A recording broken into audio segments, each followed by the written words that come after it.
नमस्कार दोस्तों, मैं उमेश कुमार और आज हम बात करेंगे मांग नियम के अपवाद के बारे में। मांग नियम क्या कहता है?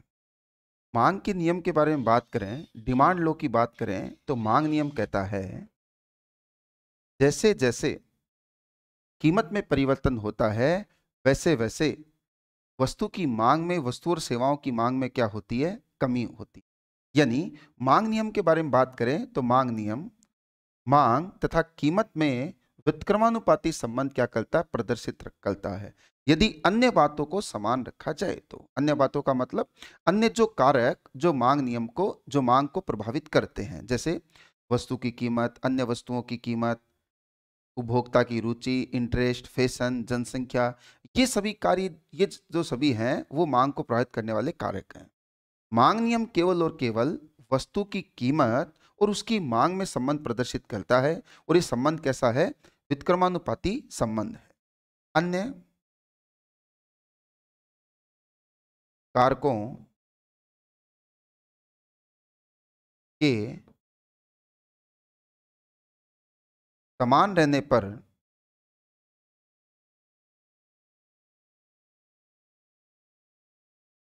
किसी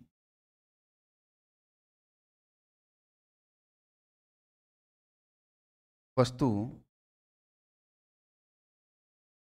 की मांग कीमत बढ़ने पर घटती है। कीमत बढ़ने पर मांग क्या होती है? घटती है। अर्थात अगर इसको दूसरे शब्दों में लिखें तो मांग नियम कीमत तथा मांग के मध्य व्युत्क्रमानुपाती संबंध प्रदर्शित करता है। मांग नियम कीमत तथा मांग के मध्य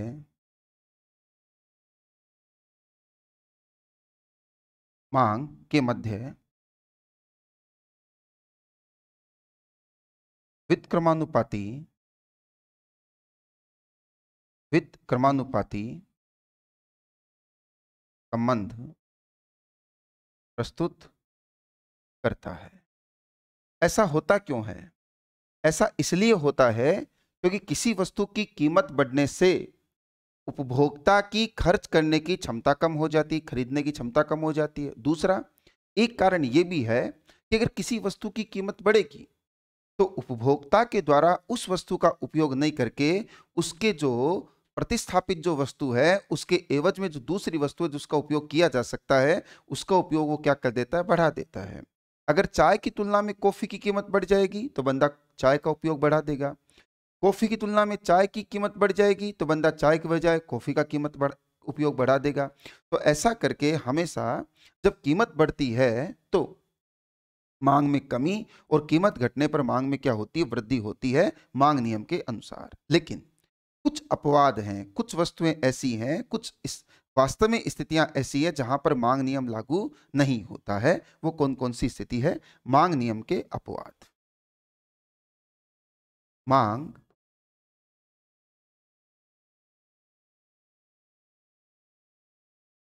मांग नियम के अपवाद। एक्सेप्शन ऑफ डिमांड लो। मांग नियम के अपवाद। पहली वस्तु है गिफिन वस्तु। गिफिन वस्तु गिफिन वस्तुएं मांग नियम का पालन नहीं करती है। गिफिन वस्तु क्या है? वे उपभोग की निम्न स्तरीय वस्तुएं जो मांग नियम का पालन नहीं करती है। ऐसी वस्तुओं को गिफिन पैराडॉक्स ऐसी वस्तुओं की प्रकृति को गिफिन पैराडॉक्स और इन वस्तुओं को कहा जाता है गिफिन वस्तुएं। जैसे नमक। नमक के बारे में बात करें, नमक 30 रुपए किलो, तो अपन स्वादानुसार चुटकी भर नमक सब्जी में प्रयोग कर रहे हैं। नमक की कीमत बढ़कर 300 रुपए किलो हो गई तो ऐसा थोड़ी अब कल से नमक खाना बंद कर देंगे।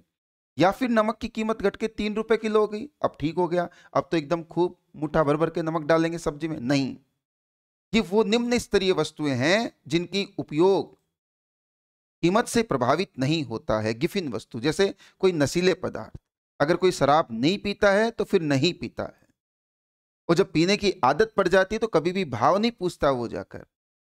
कीमत चाहे कितनी भी बढ़े, कितनी भी कीमत कम हो, उसका कोई भी फर्क नहीं पड़ता है। गिफिन वस्तु ये मांग नियम को लागू नहीं करते हैं। जैसे इन गिफिन वस्तुओं की बात करें तो इनमें निम्न स्तरीय वस्तुएं आती हैं। इनमें निम्न स्तरीय वस्तुओं को क्या किया जाता है, शामिल किया जाता है।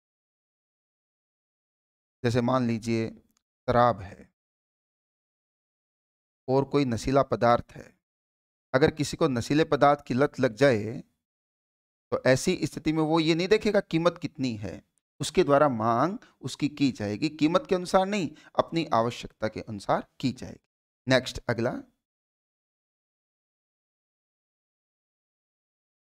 प्रदर्शनकारी व दुर्लभ वस्तुएं।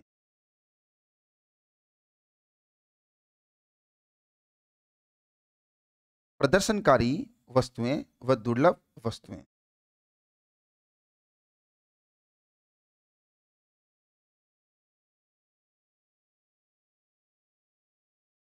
प्रदर्शनकारी वस्तु या दुर्लभ वस्तु की बात करें तो इनमें भी मांग नियम को लागू नहीं किया जाता, ये भी मांग नियम का पालन नहीं करती।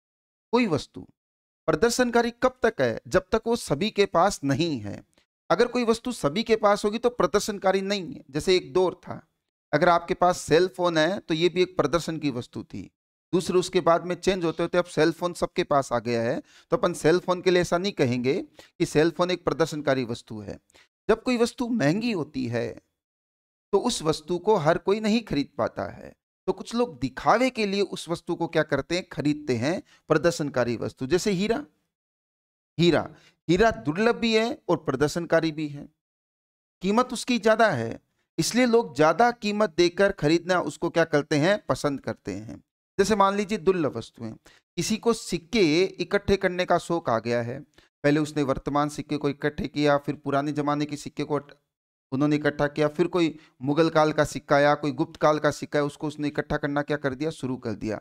अब मान लो गुप्त काल का एक सिक्का है, पीतल का या तांबे का कोई सिक्का था, जिसकी कीमत मान लीजिए 10 रुपए भी नहीं है, लेकिन उसके लिए भी वो 2, 3, 5 हजार रुपए देने को तैयार हो जाएगा। क्यों? क्योंकि कैसी वस्तु है वो, दुर्लभ वस्तु है। जैसे महात्मा गांधी का चश्मा नीलाम होगा, महात्मा गांधी की लाठी नीलाम होगी, वो क्या, वो दुर्लभ वस्तु है। अधिक कीमत पर भी उनकी खरीद की जाएगी, ये मांग नियम का पालन नहीं करती है। यानी प्रदर्शनकारी वस्तु और दुर्लभ वस्तु दोनों मांग नियम का पालन नहीं करती है। तीसरा, भविष्य में कीमत परिवर्तन या कीमत वृद्धि की आशंका। भविष्य में कीमत वृद्धि की आशंका। भविष्य में हमें लग रहा है किसी वस्तु की कीमत बढ़ सकती है, तो वर्तमान में अपन उसका मांग बढ़ाना चाहेंगे। जैसे मान लीजिए हमें लगता है भविष्य में जो सोना है वो महंगा हो सकता है, तो अपन अभी से उसकी क्या कर देंगे, खरीद कर देंगे। जैसे जमीनों के लिए, जमीनों की वर्तमान में जो खरीद की जा रही है, जो डिमांड लोगों द्वारा की जा रही है, जमीन महंगी हो रही है फिर भी लोग खरीद रहे हैं। कारण क्या है? होना तो ये चाहिए, सस्ता हो तब मांग ज्यादा होनी चाहिए और महंगा हो तो मांग कम होनी चाहिए। लेकिन ऐसा लग रहा है कि हमने भी आज जो महंगी जमीन खरीदी है उसकी भी कीमत भविष्य में और ज्यादा बढ़ जाएगी, और उस लाभ कमाने के लिए या वर्तमान में जो जितना भी मूल्य है उसको चुकाकर भविष्य की मूल्य वृद्धि से बचने के लिए, उस मूल्य वृद्धि के लाभ के रूप में उपयोग करने के लिए लोग अधिक कीमत पे भी वस्तुओं की क्या करते हैं, खरीद करते हैं। मांग नियम यहां पे पालन नहीं होता है। नेक्स्ट अगला, फैशन में परिवर्तन। फैशन में परिवर्तन, लोग कौन सी चीजों की मांग करेंगे, लेकिन उन चीजों की मांग करेंगे जो वर्तमान में फैशन में है। कभी जो हेयर स्टाइल आ जाता है राज कपूर टाइप का, कभी अमिताभ बच्चन टाइप का, कभी तेरे नाम टाइप का, कभी लोग गजनी होने की कोशिश करते हैं। तो इंपॉर्टेंट क्या है? इंपॉर्टेंट ये कि मार्केट में फैशन में क्या है।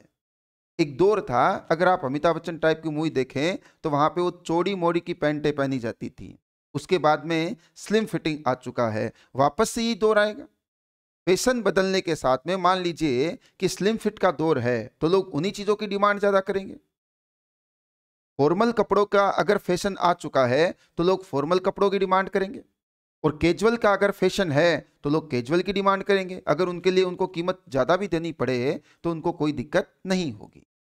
तो फैशन में अगर परिवर्तन होता है तो ये भी मांग नियम का पालन नहीं करता है। अगर फैशन में परिवर्तन हो गया है तो होगा क्या, पुरानी जो फैशन है उसकी कीमत कम हो जाएगी, लेकिन फिर भी लोग नई फैशन की चीजों को क्या करेंगे, खरीद करेंगे। और लास्ट में